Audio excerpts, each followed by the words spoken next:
உலகமெங்கும் வாழ்ந்து கொண்டிருக்கும் ஆஸ்ட்ரோ ரிவி நேயர்கள் அனைவருக்கும் பாரம்பரிய ஜோதிடர் பா ரவிக்குமார் அன்பான வணக்கங்கள். இப்போ பார்த்திங்கன்னா அதாவதுன்றது ஒவ்வொரு மனிதருக்கும் ஒவ்வொரு எதிர்பார்ப்புன்றது கம்பல்சரி கண்டிப்பாக இருக்கும்.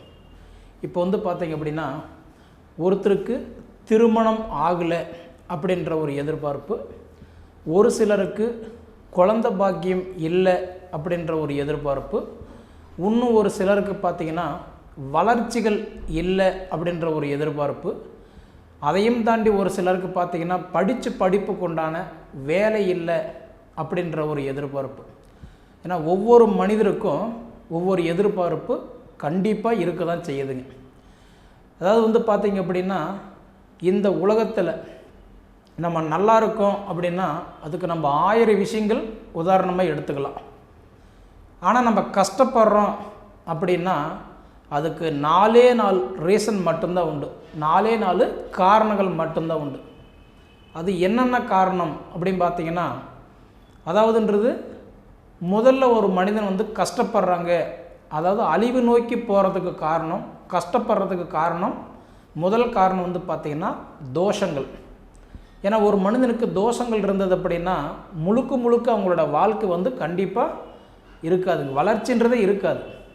ரெண்டாவது காரணம் அதாவதுன்றது சதி, சுற்றி இருக்கக்கூடிய மனிதர்களுடைய சத்துருக்கள், அதாவது திஷ்டின்னு சொல்லலாம், சதின்னு சொல்லலாம். மூணாவது பார்த்திங்கன்னா வளர்ச்சி இல்லைன்னு சொல்கிறதுக்கு காரணம் திசா புத்தி கெட்டு போனால் அவங்களோட வளர்ச்சி இருக்காது அப்படின்றத எடுத்துக்கலாம். நாலாவது சனி இருந்தால் கஷ்டப்படுவாங்க.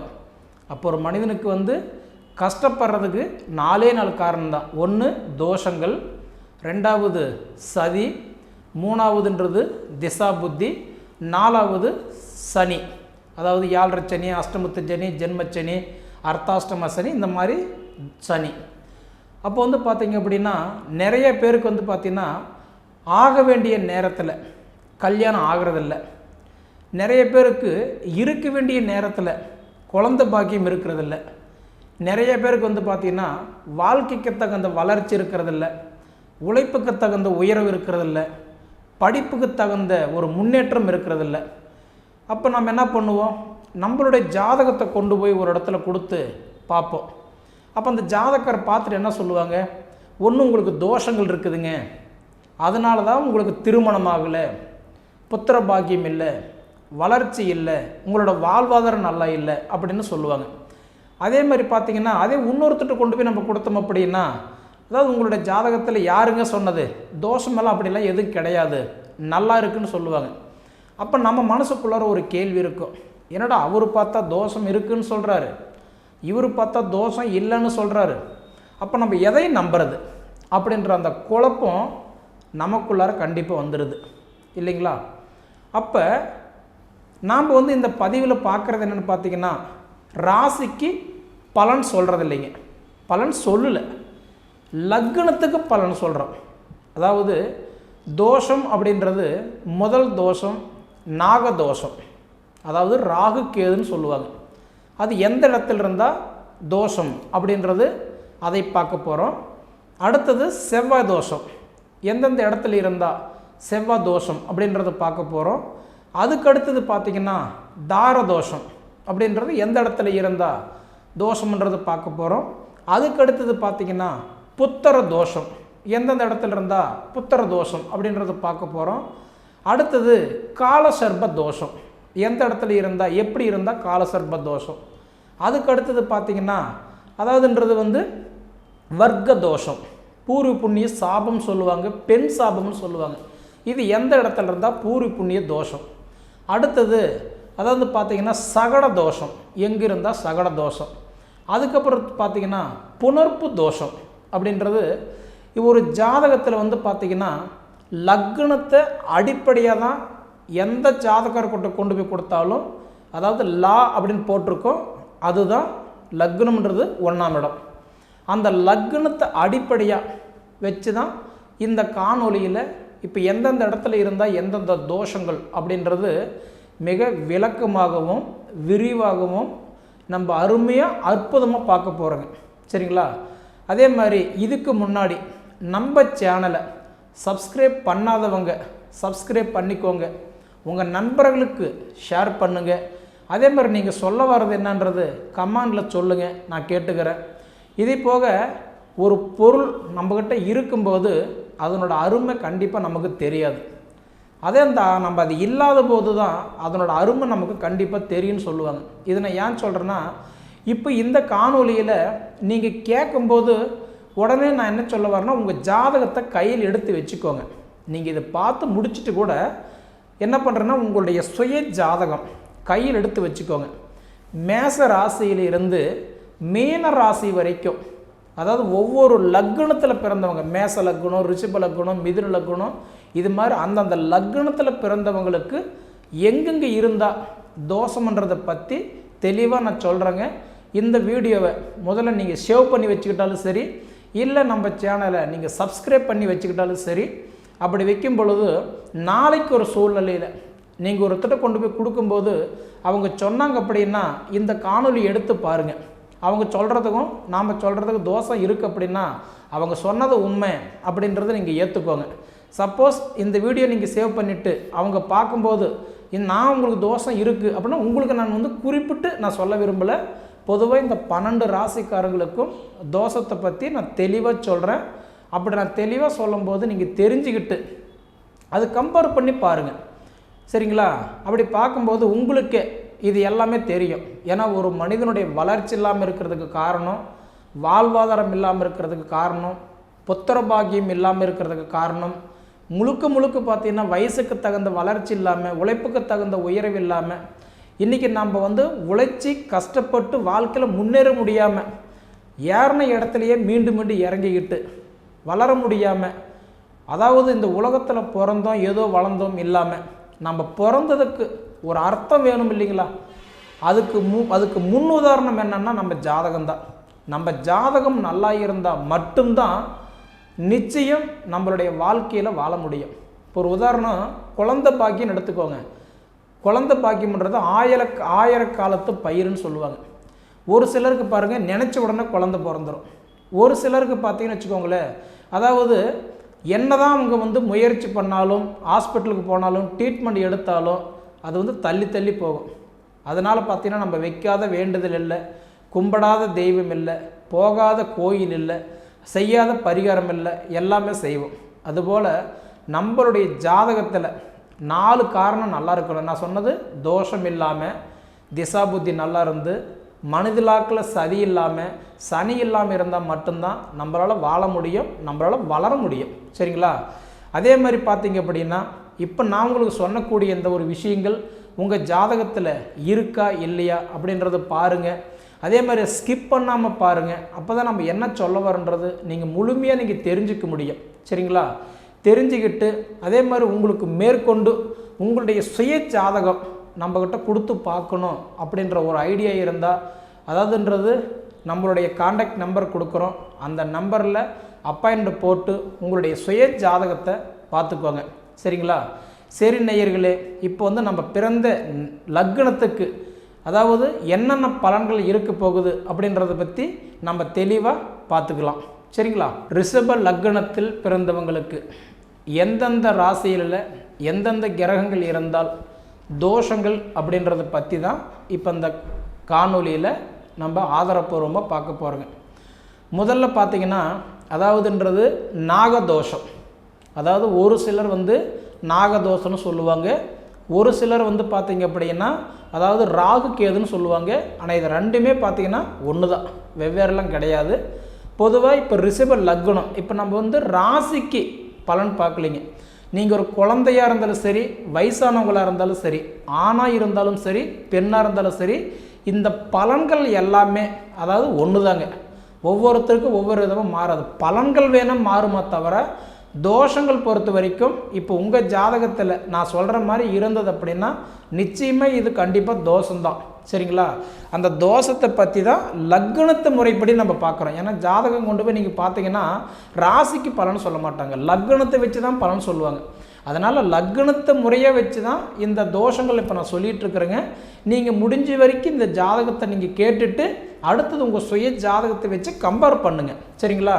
அப்படி பார்த்தீங்கன்னா ராகு கேதுனாலும் நாகதோஷனாலும் ரெண்டுமே ஒன்று தான், வெவ்வேறெல்லாம் கிடையாது.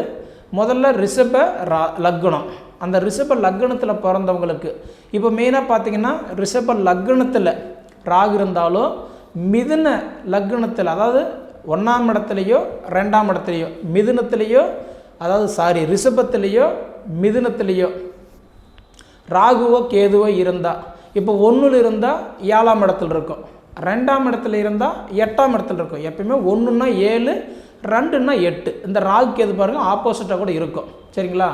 அப்படி பார்த்தீங்க அப்படின்னா இப்போ ரிஷப லக்னத்திலேயோ அடுத்தது வந்து மிதுன ராசியிலேயோ, சரிங்களா? அதே மாதிரி பார்த்தீங்கன்னா விருச்சிக ராசியிலேயோ தனுசு ராசியிலேயோ ராகு கேது இருந்தால் இதுக்கு பேர் தான் நாகதோஷம். இது இருந்தால் நிறைய பேருக்கு திருமண தடையாகும், சரிங்களா? நாகதோஷத்தை பற்றி தெரிஞ்சுக்கோங்க. அடுத்தது செவ்வாய் தோஷம்.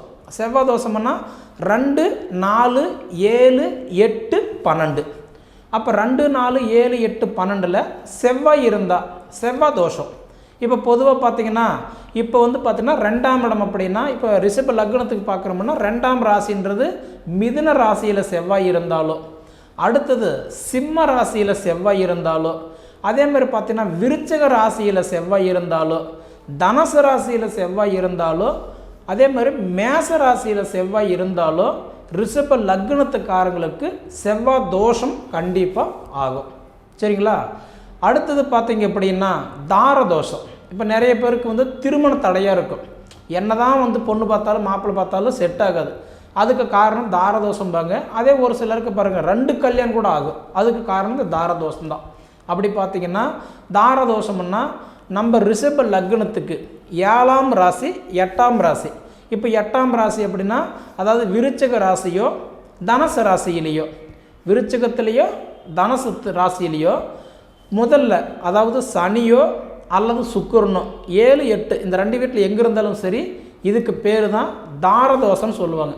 இந்த நிறைய கோயிலெல்லாம் பார்த்துருப்பீங்க, வாழை மரம் வச்சு அதாவது தாலி கட்டிட்டு பரிகாரம் பண்ணிவிட்டு வெட்டிட்டு கல்யாணம் பண்ணுவாங்க, அதுக்கு பேர் தான் தாரதோஷம், சரிங்களா?